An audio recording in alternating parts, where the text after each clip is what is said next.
چائے کو ٹھنڈا کرنے کے لیے میں تھی، مگر مجھے ٹھنڈا کرنے کے لیے کوئی نہیں تھا۔ میں نے جیسے ہی پراٹھا چولہے سے اتارا، مجھے کسی نے کمر سے پکڑ کر اپنے ساتھ لگا لیا۔ یہ حرکت محسوس ہوتے ہی میں سمجھ گئی کہ تایا جان کمرے میں آ گئے ہیں۔ میں نے جلدی سے پیچھے پلٹ کر دیکھا، سامنے تایا جان ہی کھڑے ہوئے تھے۔ انہیں دیکھ کر میں ہلکا سا شرمائی۔ تایا جان، آپ نے نظریں جھکا کر کہا۔ ہاں میں ہوں۔ رات کو جو ہوا وہ مجھے یاد نہیں رہا تھا، مگر جیسے ہی میں کپڑے تبدیل کرنے لگا مجھے سب کچھ یاد آ گیا۔ وہ مجھے مزید اپنے قریب کرتے ہوئے بولے، شکر ہے آپ کو سب کچھ یاد آ گیا، ورنہ میں تو سمجھی تھی کہ اب میری فیکٹری میں اپنا گنا رکھ کر بھول گئے ہیں۔ ہاں میں بھول گیا تھا۔ یہ بات میں کیسے سوچ سکتا تھا کہ میں اپنی ہی بھتیجی کے ساتھ یہ سب کچھ کروں گا، مگر یہ بات سچ ہے تایا جان۔ اپنا چہرہ میرے چہرے کے نزدیک لا کر بولے۔ میں اس بات پر خاموش ہو گئی اور کہنے لگی، میں نے آپ کے لیے ناشتہ بنا دیا ہے، آپ کھا لیں۔ میں ناشتے کا ذکر کر لے بیٹھ گئی تھی۔ مجھے ناشتہ نہیں کھانا ہے بلکہ تمہیں کھانا ہے۔ چلو آؤ کمرے میں۔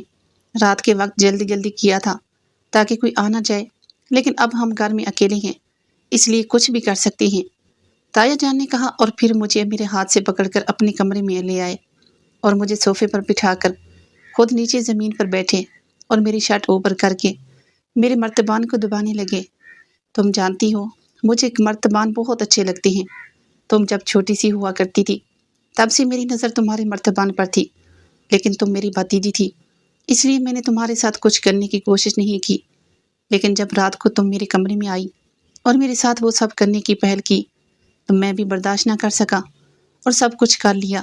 اور اب بھی اگر تم میرے ساتھ سب کچھ کرنا چاہتی ہو تو مجھے بھی کوئی اعتراض نہیں ہے۔ تایا جان میرے مرتبان کے ساتھ کھیلتے ہوئے بولے، مجھے کوئی اعتراض نہیں ہے تایا جان، میں آپ کے ساتھ سب کچھ کرنے کو راضی ہوں۔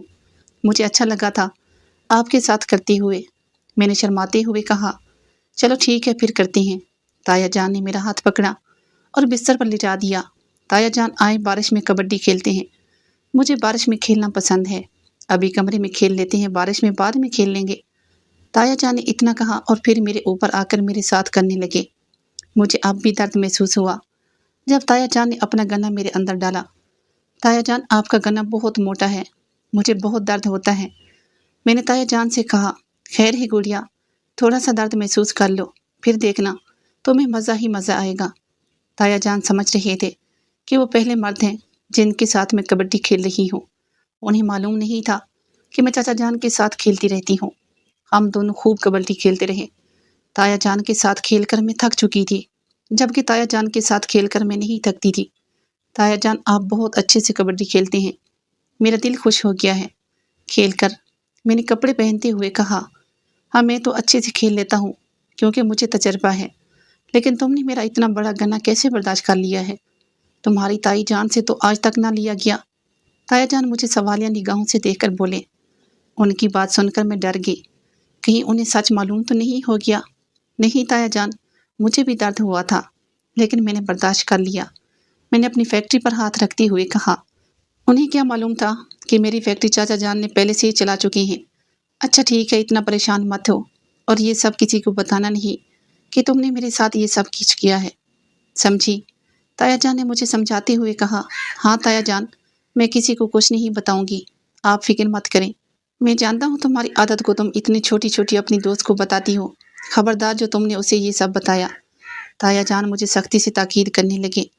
یہ بات سچ تھی کہ میں اپنی چھوٹی سی چھوٹی بات اپنی دوست کو بتا دیا کرتی تھی۔ تم اوپر پوشن میں کیا کر رہی ہو گڑیا؟ میں سارا گھر تلاش کر کے تھک گئی۔ چاچی جان کمرے میں داخل ہوتے ہوئے بولی اور تایا جان کو سرسری نگاہوں سے دیکھنے لگی۔ انہوں نے صرف نیکر پہن رکھی تھی۔ چاچی جان کو دیکھ کر تایا جان شرمندہ ہونے لگے۔ آپ گھر پر نہیں تھی، میں اکیلے میں بور ہو رہی تھی، اس لیے تایا جان کے پاس چلی آئی۔ آپ بھی تو ہر وقت محلے میں ہی گھومتی رہتی ہیں، میں نے نخرے والے لہجے میں چاچی جان کو جواب دیا۔ میری بات سن کر وہ غصے سے لال پیلی ہونے لگی۔ چلو نیچے اپنے پوشن پر جاؤ، مجھے بھائی جانے سے سختی تاکید تھی کہ میں ان کی غیر موجودگی میں تمہیں اپنے ساتھ ہی رکھوں، اکیلا نہ چھوڑوں، اس لیے جاؤ نیچے، میں آتی ہوں۔ چاچی جان نے مجھے آنکھیں نکالتے ہوئے کہا۔ میں تھوڑی ڈر گئی اور کمرے سے باہر نکلی۔ چاچی جان کمرے میں ہی تھی۔